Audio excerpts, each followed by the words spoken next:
Good morning, Hope City. My name is Adam, and in today's Daily Devo, we're going to be in James chapter 5, verses 10 and 11. And it reads, "As an example of suffering and patience, brothers, take the prophets who spoke in the name of the Lord.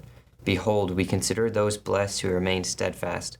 You have heard of the steadfastness of Job, and have seen the purpose of the Lord, how the Lord is compassionate and merciful." James is writing this talking about how we must have patience in the suffering, and that we have the example of the prophets who stayed true to God in their suffering. Job lost literally everything in his life, yet he still praised and glorified God. He didn't turn his back to him.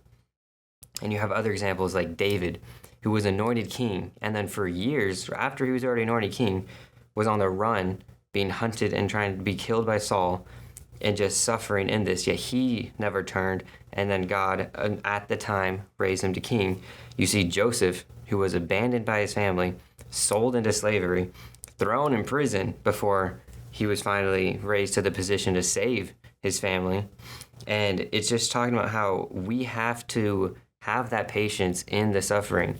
If you turn with me to John 16, verse 33, it says, "I have said these things to you, that in me you may have peace. In the world you will have tribulation, but take heart, I have overcome the world." This is Jesus talking, saying it promises us we will have tribulation, we will have suffering in this world, but we have to take heart because Jesus already overcame it.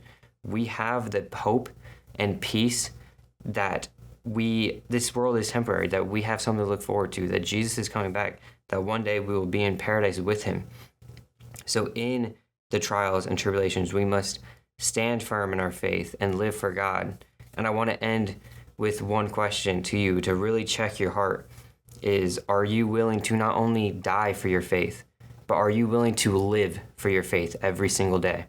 I hope you enjoyed today's Daily Devo, and I'll catch you next time.